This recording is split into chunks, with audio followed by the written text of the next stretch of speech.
Cancer রোগী মুখে ভালো ছিটকে পড়ে আমার যে জামা ধরেছে এই সিসি ক্যামেরা আমার এই গাল ফাটিয়ে দিয়েছে, গালটা ফাটিয়ে দিয়েছে। আমাদের তিনজনকে বার করছে যে ট্রেনে বার করতে মারবে। আমার তো এই অবস্থায় কাপড় ধরে ট্রেনে বার করবে। আচ্ছা আমাকে বলছে আমার এই অবস্থা রাখে, এই অবস্থাতে বলছে আমাকে ট্রেনে বার করো, ট্রেনে বার করো, ওকে ঘর থেকে মারবো। এইখান থেকে আমাকে টানছে, ওই দরজাটা দেওয়া তো দরজা খুলে ঢুকছে, ওই দরজাটা ঢুকে ওই দরজায় চলে গেছে। ওইখানে আমার দাওয়ায় ওই দরজায় ঢুকে গেছে, ঢুকে আমাকে ট্রেনে আনছে।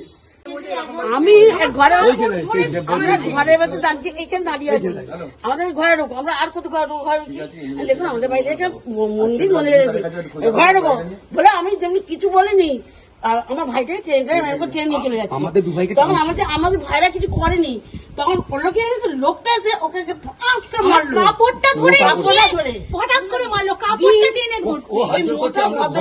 জ্বর মানে এক চর মেলা আমায় বরফ দিল।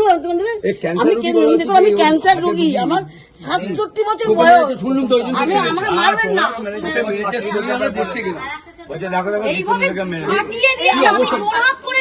কোথায় মেরেছেন?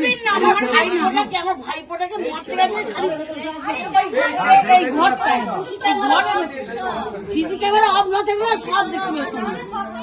আমাকে এই গাড়িটা যে চরমের ভদ্রলোকের যে হাতের জোর মানে মোটা, তো আমি না পুরো অন্ধকার দেখে মনে যায়নি। এটা ভাগ্য ভালো সেন্ট্রাল ফোর্স মেরেছে, ওই সাদা মতন যে ভদ্রলোক মোটাটা, আমার এই ওর গায়ের জোরটা কিরকম, এইভাবে মেয়েটা আমি মাথা ঘুরে আমি যে অন্ধকার দেখছি সবে মরে যাবো। আমি বলছি আমাকে মারবেন না, আমার 67 বছর বয়স, আমি ক্যান্সার রোগী, আমার একটা হাত জোর করছে। দেখুন আমরা অন্যদিকে তাকাইনি, আমরা আমাদের ঘরে আছি, কিন্তু ঘর তো আমরা আর কোথায় যাবো, ঘরে ভেতরে ঢুকে মেরেছে। বলছে বার করে দিন, ঘরের ভেতরে ঢুকে এসে বলছে ওদিকে বার করে দিন। আমি তখন জোর হাত করছি যে ওরা হার্টের পেশেন্ট, ওদিকে মারবেন না, আমরা তো ঘরের ভেতরে আছি। তখন বলছে জোর হাত করা, তখন বুকের কাপড়টা ধরে আমাকে পায়েতে বেদরা, এইখানটা পায়ে বেদরা পেটালো। দিদি বলতে গেছে বলে দিদিকে ঠাসিয়ে এক চোর। হ্যাঁ কারা মেরেছে? একটা সিআরপির একটা সাদা রঙের জামা পরে মোটা লম্বা চওড়া একটা লাঠি এনেছে, বেশি কিছু বলে এনকাউন্টার করে দেবো। ঘটনা প্রথম থেকে কি হলো? আরে ব্যাপার, আমরা এই আমাদের এখানে দাঁড়িয়ে গল্প করছি, তো আমরা নিজেদের মধ্যে গল্প টল্প করছি, হঠাৎ দিন ওইটা দিয়ে আমরা এইটা দিয়ে ছুটে এলো, এসি আমরা স্যার ঘর ঢুকে যাচ্ছি, বলে ঘর ঢুকছি, দরজা খুলে ভেতরে ঢুকে আমাকে বলে ওকে বার করে ওকে মারবো। লাস্টে আমাকে বাঁচাতে গিয়ে গেল, একে চাপ গেল, এর কাপড় খুলে দিয়েছে, মানে বুকের কাপড় টেনে নিয়ে মারলো। আচ্ছা তারপরে আমার দিদিকে একটা চড় মারলো, মানে একটা এমন থাপড় মারলো, ক্যান্সার রুগী এমন থাপড় মারলো, দিদি ছিটকে পড়লো। এবার আমাকে ধরবে বলে ওই কেন পর্যন্ত ছুটে গেছে, মানে আমি তখন এই লোহার গেটটা বন্ধ করে তালা দিয়েছি, বলছে একটা ঘর থেকে বেরোই তোমাকে মারবো। আমি কি করলাম, আমি কোথায়, আমি তো কোনো ইয়ে নয়, কেউ ক্যাডার নয়, কিছু নয়, যে আমাকে এত অত্যাচার করতে এলো কেন বাড়ি? এই এই কিছু সিআরপিএফ ছিল, আর একটা মোটা করে সাদা জামা পরে একটু ফর্সা করে ও মারলো ওই ভদ্রলোক সবাইকে। ও বলছে আমাকে শুধু টানছে, তুমি বাইরে এসো তোমার পেটাবো। কেন, আমি কি করছি? লেনদেন হচ্ছে আমার কাছে। হ্যাঁ আমার কাছে ছবি এসেছে, আমি আরোকে পাঠিয়েছি এই ছবি, যে বিজেপির প্রার্থী সন্তু পান গোপীনাথপুর 1 জিপিতে যখন গেছে, সেখানেতে এই ব্যাগ লেনদেন হচ্ছে, এই ব্যাগে টাকা আছে।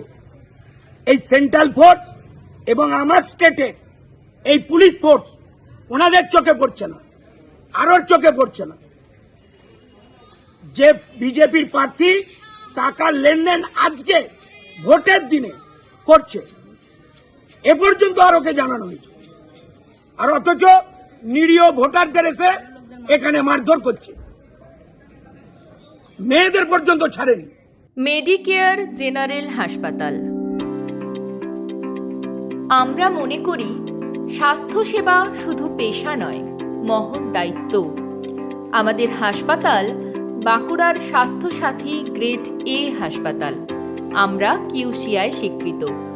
গুণমান এবং চিকিৎসা পদ্ধতির জন্য আমরা অনুমোদন পেয়েছি NABH এর। আমাদের এখানে রয়েছে নিজস্ব cath lab, x-ray, CT scan সহ সমস্ত পরীক্ষা নিরীক্ষা আমাদের অন্তর্বর্তী হাসপাতালেই হয়ে থাকে।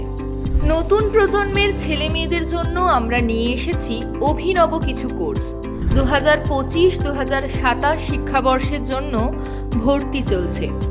আমাদের কোর্সগুলি হল diploma in critical care technology DCCT, diploma in operation theatre technology DOTT, diploma in radiography DRD, diploma in dialysis technician DIDT, diploma in cath lab technician DCLT। আমাদের প্রতিটি course West Bengal medical facility কর্তৃক স্বীকৃত এবং প্রত্যেক কোর্সের ফিজ 2 বছরে মাত্র 70,000 টাকা। ভর্তি প্রক্রিয়া অত্যন্ত সহজ। ন্যূনতম যোগ্যতা বিজ্ঞান বিভাগে উচ্চ মাধ্যমিক পাস। আমাদের প্রতিষ্ঠানে থাকছে উন্নত মানের ল্যাবরেটরিতে কাজ করার এবং শেখার সুযোগ। নিজস্ব হাসপাতালে ইন্টার্নশিপের ব্যবস্থা। কাজ শেখাবেন অভিজ্ঞ প্রশিক্ষকেরা। পাশ করার পর থাকছে 100% প্লেসমেন্ট। বাঁকুড়ার সর্বাধুনিক হাসপাতালে ট্রেনিং করে হাতে কলমে কাজ শেখার জন্য আজই যোগাযোগ করুন। মনে রাখবেন, আসন সংখ্যা কিন্তু সীমিত। আমাদের ঠিকানা সরিষাদিঘি, কতুলপুর, বাঁকুড়া।